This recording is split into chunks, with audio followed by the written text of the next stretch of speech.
morning. My name is Quinn Kohler. I'm the Director of Academic Assessment and Program Review here at Utah Valley University, and I hope you're as excited for the second day of this conference as I am. It is my distinct pleasure and honor to introduce our plenary speaker this morning, Dr. Susan Larson. Susan Larson is a professor in the Psychology Department at Concordia College in Moorhead, Minnesota, and in 2009 she was appointed the college's first Director of Undergraduate Research, Scholarship, and National Fellowships. She also serves as the Director of Concordia's Honors Program. An active member in the Council on Undergraduate Research, she has served as the Chair of the Psychology Division of Kerr and on Kerr's Executive Board from 2009 through 2012. Larson recently co-authored Kerr's publication Characteristics of Excellence in Undergraduate Research 2012 and has given several presentations on the topic of assessment of undergraduate research. Larson's research investigates behavioral and cognitive changes associated with immune system activation, and she regularly mentors students in her laboratory. She also engages students in undergraduate research through course-embedded research experiences in research methods and learning and behavior. Dr. Larson, welcome. All right, good morning. Thank you so much for having me here today. It's been great to be at this meeting, and I'm happy to be a part of it. And now, the thing that I'm looking for here that's going to tell me to, there we are, my slideshow.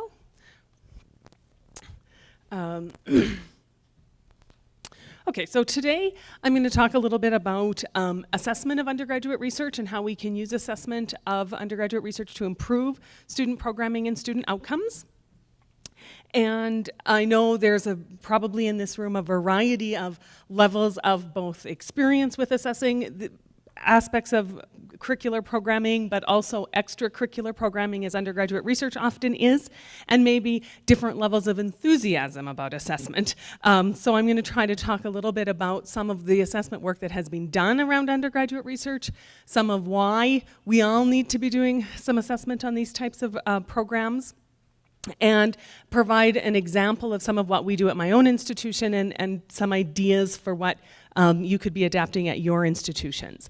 I wanted to start with a definition of undergraduate research, and really two definitions. The top definition is the definition from the Council on Undergraduate Research, and it's quite similar to some of what Jenny talked about yesterday in her keynote address. And the second definition is what my institution really has adopted as our definition of undergraduate research. And what we did is we went through a process where faculty met and discussed what is undergraduate research, how do we as an institution want to define it, and we started from the Kerr definition. But we made a few distinctions. We wanted to, in our definition, directly mention scholarship and creative activities, because as was mentioned yesterday, sometimes people hear research and they don't think about they think science and they don't think about other disciplines. And we had some maybe some concerns about what we mean by original contribution. We wanted our students making a high-level contribution that could be disseminated, but made some changes from what the Kerr definition. And I want to just point this out because I do think that understanding how you define undergraduate research is an important piece in assessing it. But it is entirely possible that you get just stuck in a quagmire of figuring out how as an institution you define undergraduate research that you can never get beyond that. This can be hours and hours and hours and hours of conversation about this definitional question. So I think it's useful to have some sense of it, but not to let that stop you from going ahead with assessment. And I did want to mention a publication in the Kerr Quarterly from 2009 that was part of a CASTLE project that thinks about how we define undergraduate research and suggests a variety of continua, so that different institutions might have different priorities in their undergraduate research program. So some institutions might really see the product and the outcome as the most important piece of that experience. Others are maybe more process-oriented in terms of thinking about undergraduate research. Maybe there's more of an emphasis on curriculum-based research versus extra or co-curricular experiences at different institutions. So this is a publication that might help you as you think about defining undergraduate research and what it means at your institutions. There's a great deal of value of undergraduate research, and probably you guys have a sense of that, having a conference with that as sort of a theme and a focus of many conversations at your meeting this week. And we learned yesterday of a number of the benefits, and I do want to talk about 3 particular examples of how we assess the benefits of undergraduate research. But we often think about the benefits as falling into that cognitive and intellectual domain. So gains in knowledge and skills. Students are now able to do something they couldn't do before, use library resources, pipette, do real-time PCR, certain kinds of lab skills.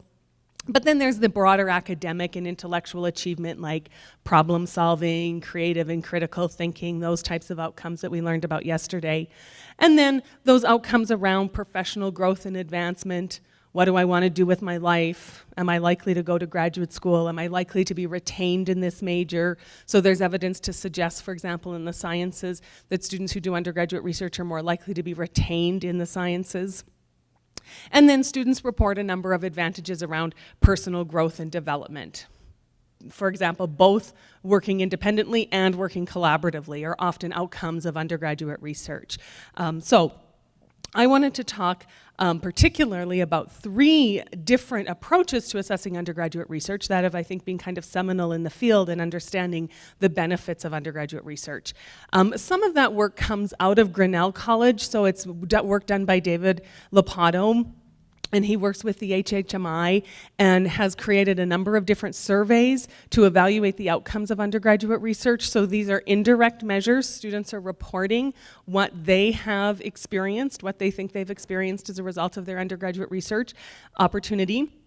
This survey that I'm referencing in this study, the survey of undergraduate research experiences, is really a science-focused survey, and it really applies best for summer undergraduate research experiences. So if you have a summer program, what you can do is you can contact Lopato and ask if you can use his survey. They send you the link to the survey. Your students complete the survey. They compile your data, and they'll send you a report at sometime in the fall that tells you how your students responded on this survey, but then also how a national sample responded and how a comparable peer group sample responded. So you get some nice comparisons. So in the early work that he did, this is referencing a 2004 study. He found, really similar to what I just reported in summary form, that students report learning gains related to research process, scientific problems, lab techniques, so they report that they gain a lot of skills in those areas. They also report gains on personal development measures, so things like tolerance for obstacles, working independently, and they also report that interest, that sustained interest in science. So this references a 2004 study, but he's done a great deal of research using this survey since then, and he also has other surveys. He has a classroom-based undergraduate research survey, and then also I think it's the RISC, R-I-S-C, I believe, but it is similar to the SURE survey, but it is a little less science-focused, so something that could apply to a variety of disciplines. So here we have one example, indirect assessment, students really just telling us what they think they learned as a result of their experience. Another example that's often cited, and Jenny talked a lot about it yesterday, is the work that comes out of the University of Michigan. They have an undergraduate research opportunities program.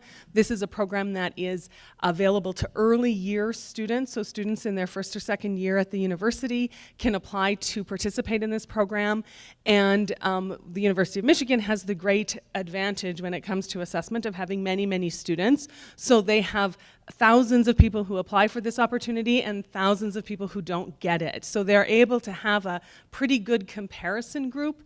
They're able to look at almost identical demographic variables and students with very similar academic backgrounds and compare the outcomes of students who do undergraduate research to those that don't. And so they've looked longitudinally at student retention, Do students go on to graduate school? Do they finish their education? What's their level of engagement? And what they find most notably is that there's an increase in retention for students who do undergraduate research, and they see this in underrepresented groups, especially some of the data particularly acknowledges the African American students are much more likely to be retained in terms of degree completion and likelihood for postgraduate education. So they're able to see, really looking, they've done quite a lot of work, so this is just one example of how they've looked at it, but they're looking here not necessarily at student learning outcomes directly, but outcomes for the students. What are the consequences of students participating in these programs? And so again, if you go to this website, and this PowerPoint will be available on the SOTE website, so you can get these links. But if you go to their website, they summarize some of the much of the other work that they've done as well. And then a very different track of assessing undergraduate research has done a more ethnographic approach, looking at focus groups, so talking to students and talking to faculty about the experiences of research. And this is work that comes out of the University of Boulder. And Hunter, Seymour, and Larson have done work where they've interviewed through focus groups, faculty and students who've participated in research. These were again science students, although they've done work with students in other disciplines as well. And in this particular study, both faculty and students report the benefits of undergraduate research are around the process of becoming a scientist.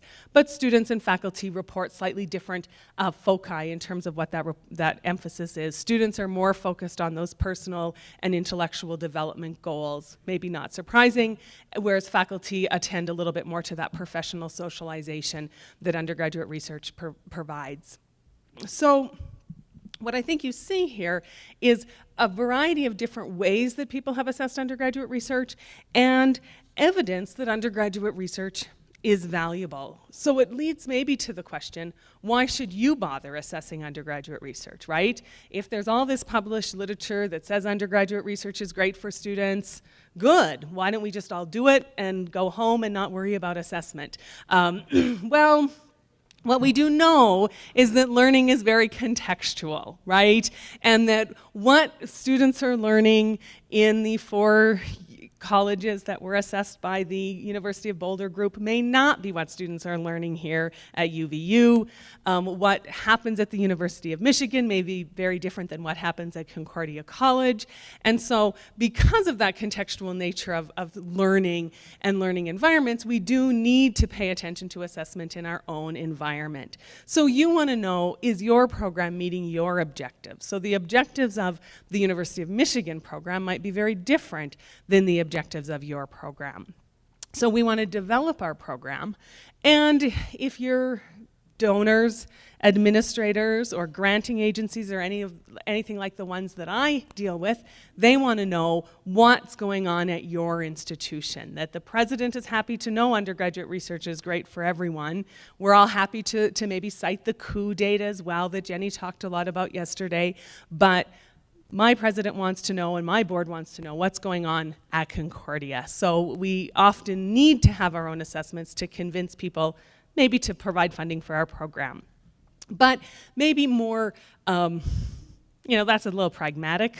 It's a reality of higher ed, but we also want to know what's going on with our own students. How are we going to be able to improve the student learning in our context and in our environment, and maybe improve both faculty mentoring and the experience for faculty. We know that often undergraduate research is done on top of teaching loads. It's done in addition to the types of work that we get credited for in our work day. And so if we're asking faculty to put in a lot of time and effort, we want to make sure the experience is good for them as well as is good for their students. Another thing I think that we often want to know is what's our rate of participation. There's a lot of attention in broadening participation in undergraduate research in these types of activities. Jenny talked yesterday about undergraduate research maybe being a boutique activity, and we want to broaden participation. We want to make sure that it's available to a wide range of students. And so if we don't know who's doing it here at UVU or at my institution or whatever institution you're from, then you're not going to be able to broaden that participation. So I think there's lots of good reasons why you might need to do your own assessment, despite the published research that's out there. But I also think what's important is that you need not reinvent the wheel, right? That work has been done, that there is generally accepted ideas about the benefits of these experiences.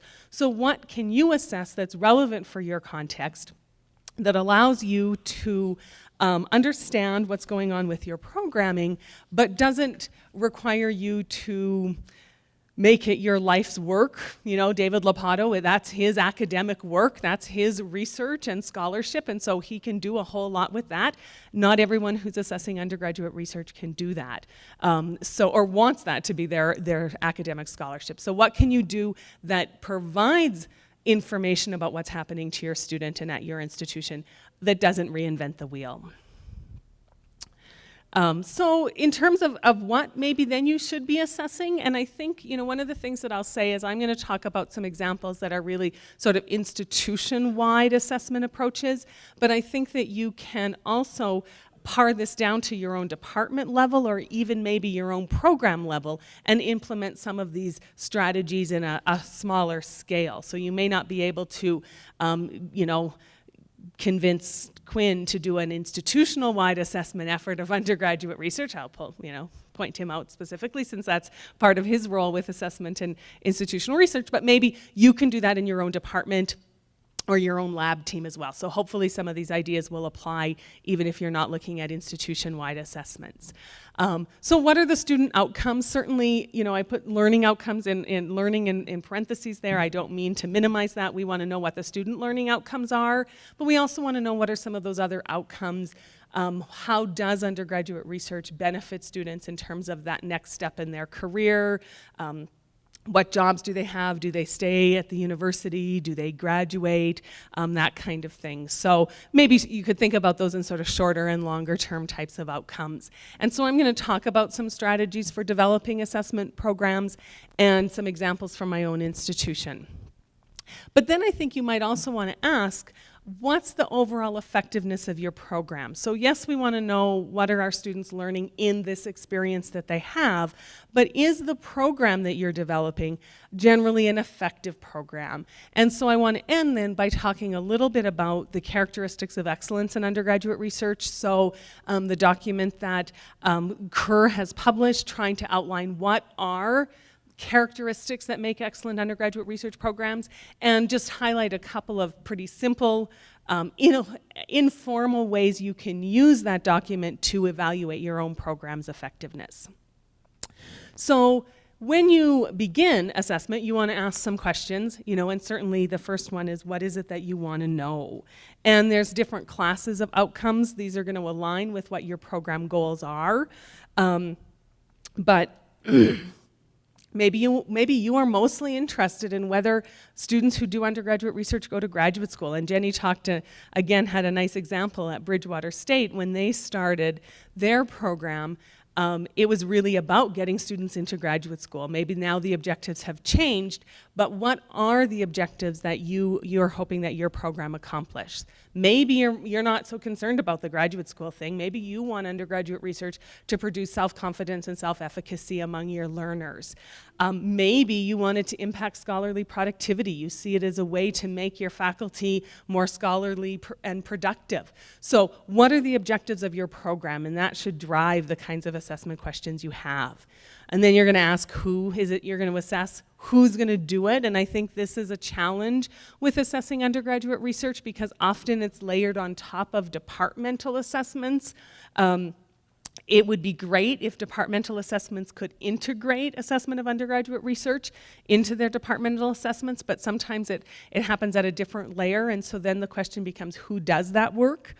Are we using good quality instruments, of course, is always going to be a question. And then, what is the purpose of your data? Are you using data for benchmarking? So if you're interested in broadening participation in undergraduate research, maybe those initial assessments you do are just simply to find out who's doing it so that you can benchmark and set goals for who you think, how many more students you think should be doing it, or what different students you think should be doing it. Maybe again around program improvement. So thinking of these questions. I also think that if you can think about, if you have an interest in the scholarship of teaching and learning, and if that's an academic interest for you, I think there's a lot of great SOTE projects around assessment of undergraduate research. And can you connect your assessment of undergraduate research to a scholarship of teaching and learning project? Maybe there's somebody at your institution who would be interested in doing that. Maybe they're not so personally interested in the undergraduate research program, but they'd be interested in assessing outcomes and student learning that goes along with it as part of a SOTE project. And I think there's a lot of unanswered questions. We often, I think, talk about the benefits of undergraduate research to faculty, how great it is for faculty, but I don't think there's a whole lot of good assessment that shows that, there's not as much good assessment on that as I think there should be. That could be an interesting assessment. At a place like UVU, thinking about how undergraduate research compares to other forms of engaged learning and engagement. Are students who do undergraduate research more engaged in other types of engaged learning activities? And that could be an interesting research question. So thinking about how you can connect we should assess undergraduate research because we want to know how our program is impacting our students with I'm really interested in this as a scholarly question, can maybe help sustain the research assessment program. Because that, I think, is critical. How do you develop a sustainable assessment program? And it's hard, I think. Again, especially if it comes at a layer that's above departmental assessments. My institution is in the Higher Learning Commission in the Midwest region. We have a lot of emphasis on assessment, so we've spent a lot of time thinking about assessment, but it's been very much at that departmental level. And now, all of a sudden, the Higher Learning Commission is interested in us assessing these co-curricular programs and other activities, and so who's going to do that work? At my institution, because we have my position, which is a part-time director of undergraduate research, we kind of have a designated person you can make responsible, right? That's helpful to have, okay, this is the person in charge with undergraduate research and they're responsible for that assessment program. But making it sustainable. And of course, and this I think kind of goes without saying, we need to have clear expectations that are measurable, that again, maybe align with some of the assessments that have already been done and published. And as we started at my institution to develop an assessment program, we really tried to align them with some of the outcomes that Lopato's work listed so that we could compare what we're finding to some national information, that we could have a sense of how are we doing with these outcomes that are understood by a lot of people to be important outcomes. And that was a useful thing for us to be thinking about doing. But research skills, student development goals, program goals, outcomes on faculty, those would all be potential measures. And then determining those measures. Do you want to use, hopefully, both direct and indirect assessments? So where you might ask students their outcome, like the Lopato survey, I mean, that can be a useful thing to do, but we know, hopefully, that shouldn't be the only way that we're assessing student learning. But again, I think, what are your goals for your assessment of the learning program? That might provide enough information for your board and your funding agencies to have some of those indirect measures. Hopefully you can go beyond that, but when you start your assessment program, I'll suggest you want to start small and start with successes. Find something that you think is working and figure out a way to evaluate it and assess it. And we don't just want to evaluate the things that we think are working, but that can be a way, of getting started. I'm, as mentioned in the introduction, a psychologist. I teach learning and behavior courses, and so I'm often thinking of behavior analysis as I think about trying to get people to do new things, and sometimes that small little baby step is all you need to gain momentum to actually follow through on that schedule of reinforcement. Get started on something that's small, that's going to be reinforcing, that's maybe going to be successful, make you feel good about your program, and then certainly you can develop into the trickier, harder, muddier kinds of assessment problems as well. And then think about ways you can minimize the burden of assessment.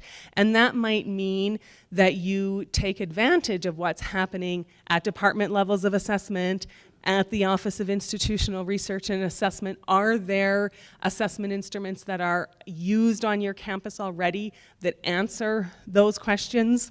Maybe minimizing the burden might be looking at some of the resources that Ed is going to be providing us as a result of his talk that already outlined a whole bunch of learning objectives for engaged and inquiry-based learning, taking advantage of some of those things that are available. Then you want to collect your information, and there you want to think about, again, those priorities. What's the most important thing that you want to be doing initially?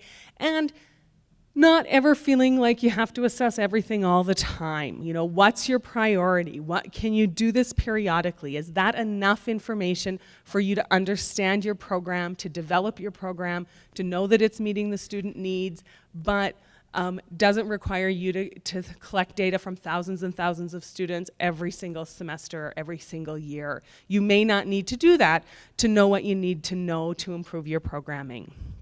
And then I'll say this multiple times before I'm done, use the data, right? You want to use assessment to improve student learning and student outcomes. The data can't sit in the Office of Institutional Research.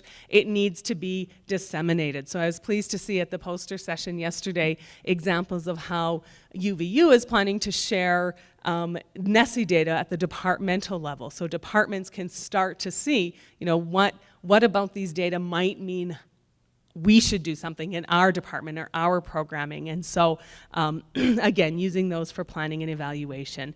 And so this is just that typical assessment cycle that I'm sure people have seen. You know, what are your outcomes?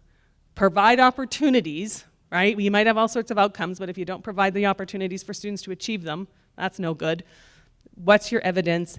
And then use that to improve your outcomes or improve the experience. So I want to talk a little bit, as I said, about some examples that we've done at my institution. And when I do that, I'll have the little Concordia College logo there. That'll kind of give you a little specific example from my home institution. And then some general information and other examples, some of which we've used, some of which we haven't, of just tips and ideas for assessing undergraduate research.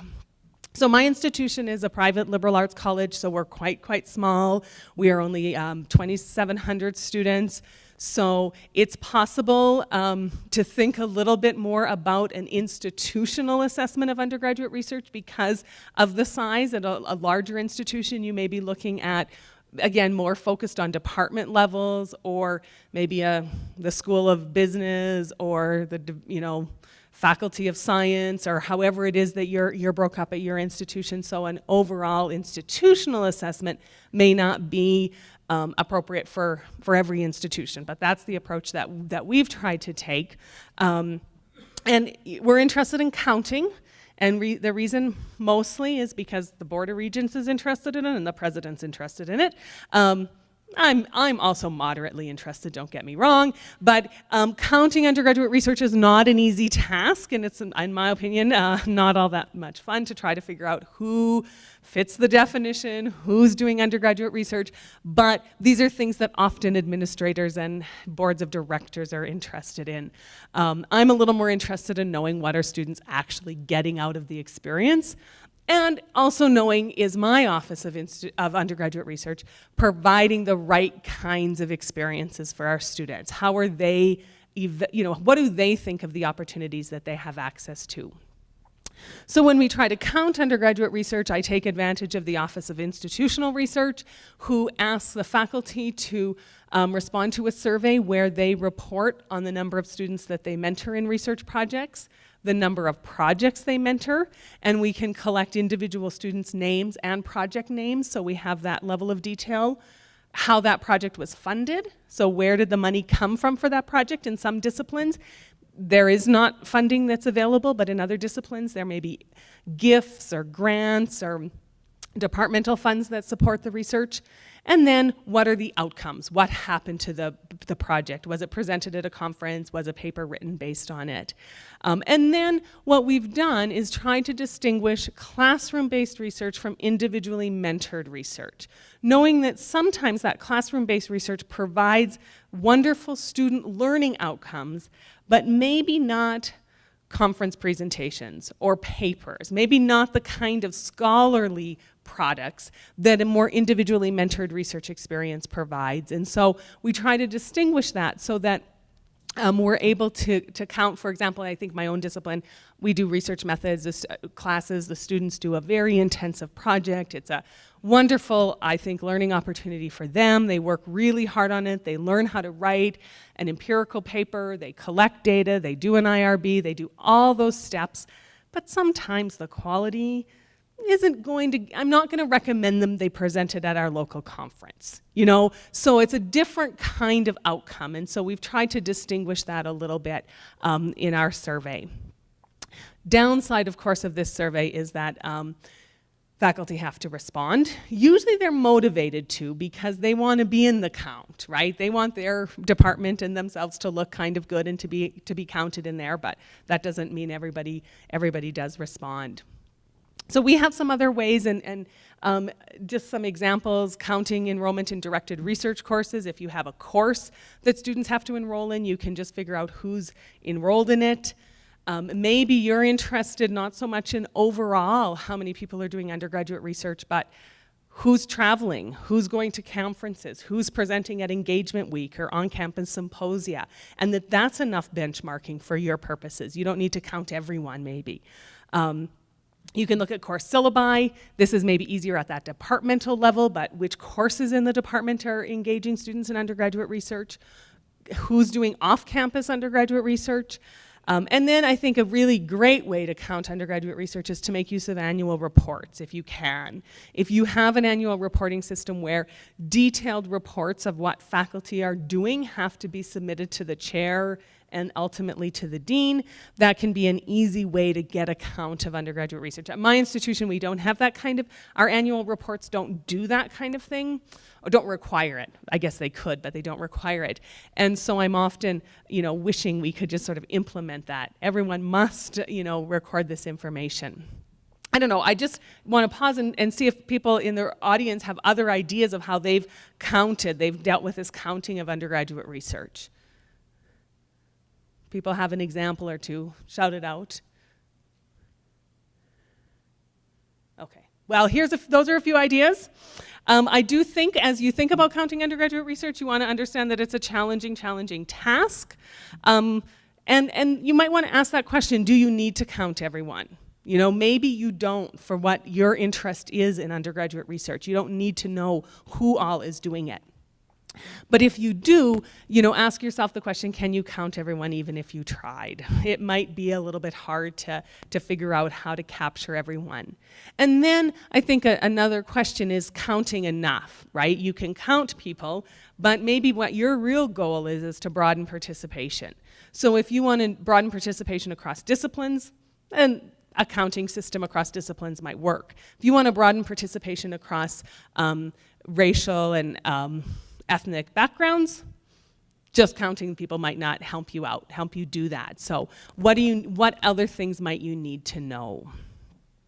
So that's one kind of tack that we often take with undergraduate research assessment. The other certainly is assessing student learning. And so I've just listed here some example of learning outcomes that we use. These are again, really focused a little bit more on that cognitive and intellectual domain. So what are students gaining around the doing of the research? These aren't examples of sort of personal and professional outcomes.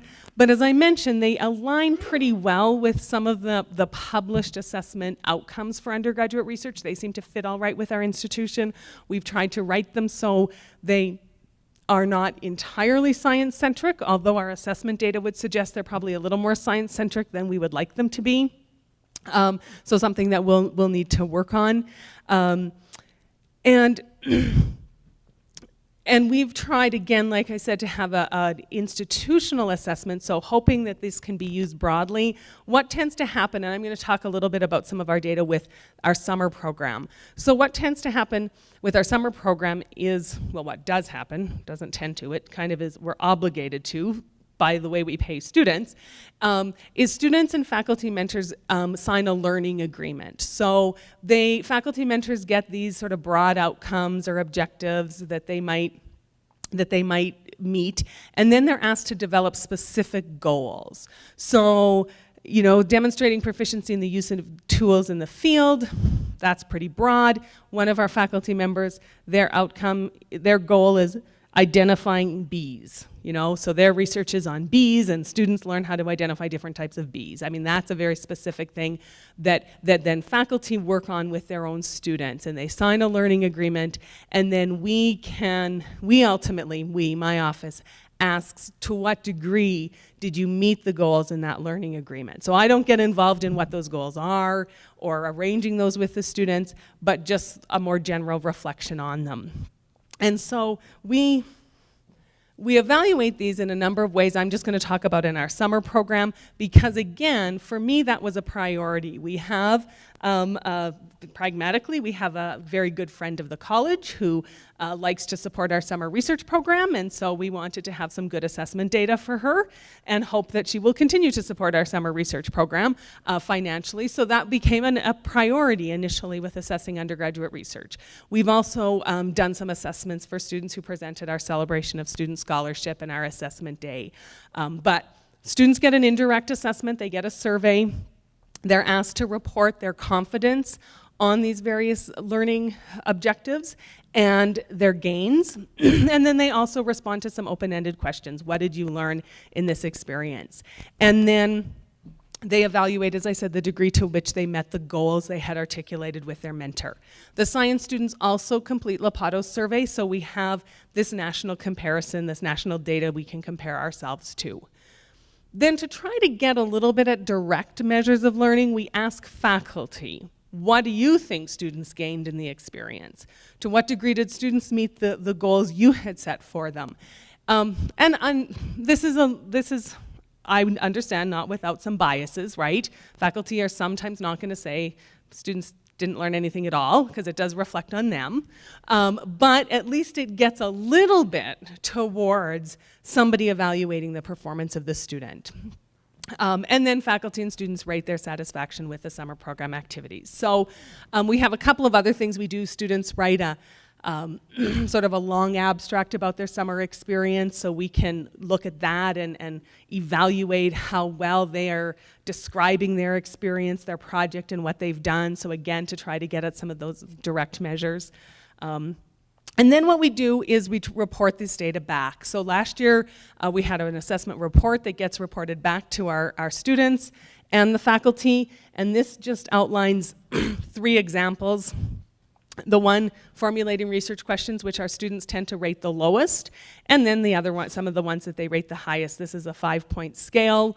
And then what we did in this data that I'm just showing you looks at students who just complete their first year at Concordia doing a summer research experience, and then faculty's evaluation of those students. So just faculty evaluating those first year students. And the reason we did that is we've had some funding from NSF and NSF STEP grant that works with we're trying to retain students from the first to the second year in STEM disciplines.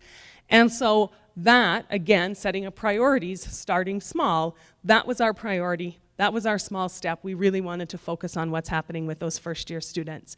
So this report went to faculty last year. This year what we're doing with the data is we are presenting it at our celebration of student scholarship. So we'll have a poster. Students and faculty can see the data, can have a conversation with the student who's assisting me in developing the poster about the learning outcomes. And then here, did you meet the learning agreement goals you set up with your mentor? And then do the students think they did? Did the mentor think they did? What we see pretty consistently, maybe not surprising to anyone, students rate their learning gains higher than faculty do, right? Students think they learned more than faculty think they learned. But there's a pretty good relationship that the items that the students think they learned the least on, faculty also think they learned the least on. And the ones they think they learned the most on, faculty do as well. So at least we're seeing that correlation. And then we ask open-ended questions, and we see, very similar to the published literature, understanding the research process, understanding science, personal gains. Those are the kinds of things, when just asked, what did you gain from your summer research experience, that students report. So very much aligned with what we would expect. And then we ask about the summer research program. You know, did you like what we did? We have a bunch of activities, coffee breaks, learning activities, evening social activities. This just groups all of them here. We had some good feedback initially that maybe the time of day wasn't desirable for students, that some of the workshops were more targeting first-year students, things that we can then go and change in the future. So those are just some examples, certainly a number of other examples. Institutional assessment data, so using your NESI, using your critical thinking inventories, making use, as I've said already, of departmental programs and assessment, making use of nationally available data sets, and again, those website links will be in the PowerPoint online. If you're interested in scoring student presentations and talks, Rubrics, there's lots of online rubrics available for helping you do that. If that's a direct measure of student learning that you want to use. I'm always a little cautious of just like using it to score posters because you never know which is the faculty mentor that's kind of the sink or swim faculty mentor or the I'm never going to let you present anything that might embarrass me faculty mentor.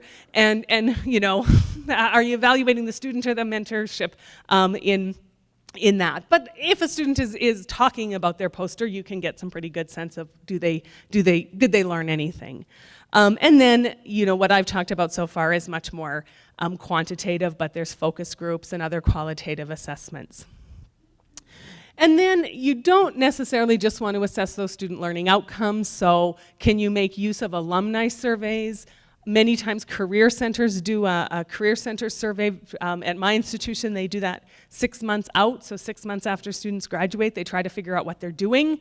Can we look at those data and see did the students who do undergraduate research have good outcomes 6 months later, 10 months later when you do an alumni, or 10 years later when you do an alumni survey.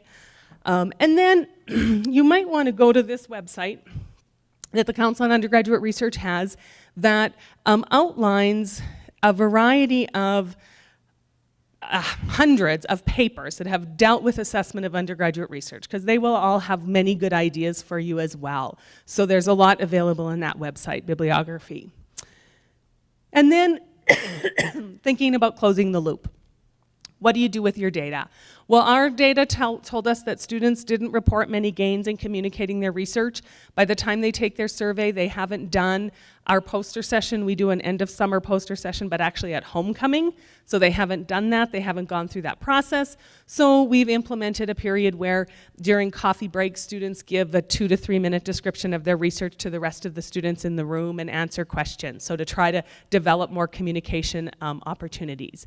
We got some information that maybe some mentors weren't available as much as the student would have liked or would have benefited from, so we're able to use those data to go back and talk to the mentors about how to be available or how to deal with not being available and still have your students get the most out of that experience. So just a couple of examples there.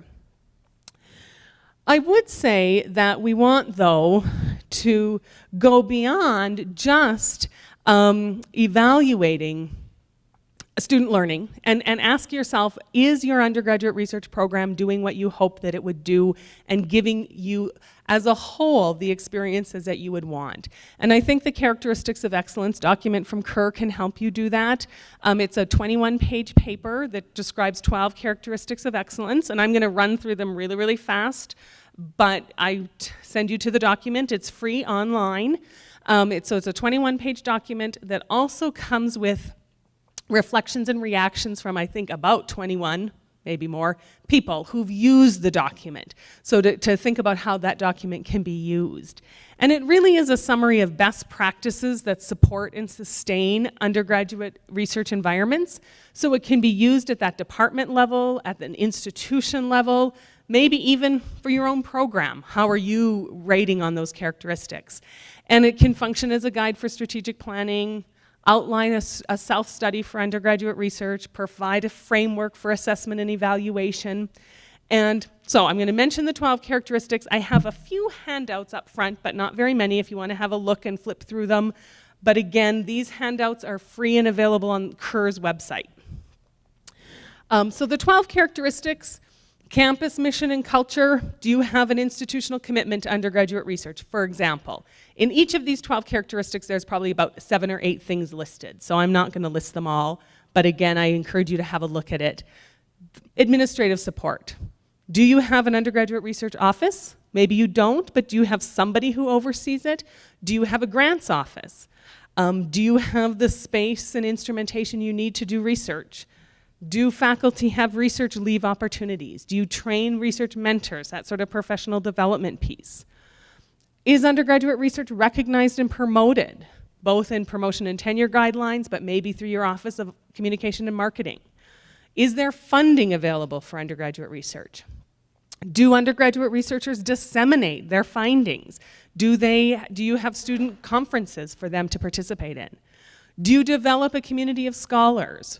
Do you pay attention to developmental stages of students who are involved in undergraduate research? So these student-centered issues. Is undergraduate research integrated into your curriculum? Can students get credit for undergraduate research? Can faculty get credit for undergraduate research? Do you have a summer research program? This can be an important component at some institutions like mine. It may not be at a large institution like yours. It's a commuter institution like UVU, may not be the most important component, but if it is, how are students compensated? Do they have a place to live if they spend the summer doing undergraduate research at your institution? Assessment, which we've just been talking about, and then some information on strategic planning. So these sort of list what we believe to be 12 major characteristics that good and exemplary programs of undergraduate research have in place. And on the website, there's a couple of simple rubrics. One of them might be listed as, I'm not going to remember. They might be listed as something like a rubric from AAC&U. It may be listed under the context of which conference we use them at, so click on the various links, but you'll find one of them is just simply having you think about your own context. With campus mission and culture, do you have an institutional commitment? Do you have scholarly faculty? Broad participation in undergraduate research? Accessible opportunities? How is undergraduate research integrated with other high-impact practices? And it's just a way for you to think, what are you doing successfully? What are your challenges? And going through those 12 characteristics and thinking about it in that way could be, at the very most, fodder for a department meetings conversation about what you want to do better, fodder for a conversation with your dean about what you think he or she should be supporting at your department level. So it can provide, I think, an informal way to evaluate your program at the very least. And then the other rubric looks at specifically, what's your marker of excellence? So under administrative support, maybe student travel. I know here at UVU, travel to NCUR and UCUR is an important component of your research program. What's your marker of excellence for that? How many students do you want going to that program? And then how do you measure that experience? How many students go? Maybe reflective essays that the students write, maybe information on the website about the students doing it. What's the kind of evidence that this is in fact a priority for you at your institution? And so those questions might just, again, around these different characteristics, help you think about your program in the big picture way, not just assessing what's happening to your students and what their outcomes are, which is hugely important, but then also thinking, what do you need to provide the infrastructure to make this the best learning experience possible for your students? So again, there's a couple of examples of those worksheets at the front. You can have a look through them, but they're also available on CUR's website. So in conclusion, there are many published benefits of undergraduate research, but because this is a local contextualized thing, we need local assessments of it as well. And when you do undertake assessment, know what you're assessing and why. Keep it simple and sustainable, and focus on enhancing student learning. So figure out what you need to know, what's most important for you to know initially. And you can certainly broaden that as you proceed with your assessment.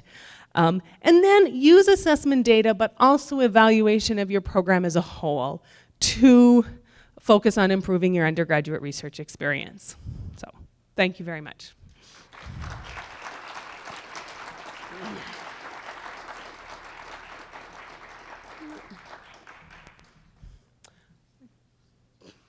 Is there time for questions? Minute or two? A minute or two for questions if anyone has one? Yeah. Susan, it's a selfish one. First, thanks so much because I think this is so important about how we put it into our own institutional context. Because as you know, all institutions are feeling financial pressure. And if we can clearly demonstrate the benefits for students, but for our overall institution, it's huge. This is a selfish question. You mentioned in terms of the different measures. I know at Utah Valley we're using the NESI, but you also mentioned something about critical Oh. measures.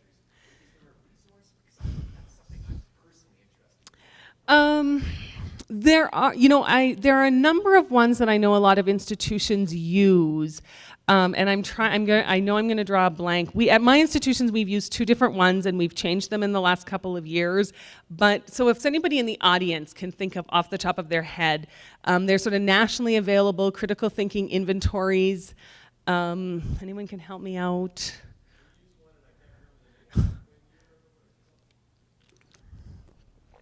Yeah. Thank you. Critical learning assessment is one of them, and then there are some other ones available as well that are often used institutionally. Yeah. Again, Nessie's wonderful. It's getting at the student perception of engagement, but that's one of the things our administration is really focused on. Yeah. Thank you.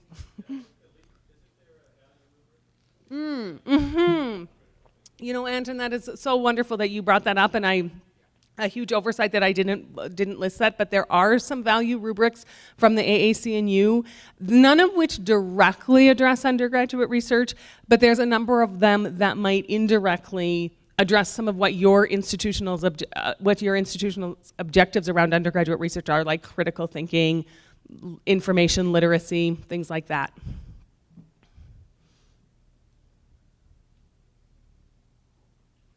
All right. Well, thank you. Enjoy the rest of your day. Hope it's a great day for you.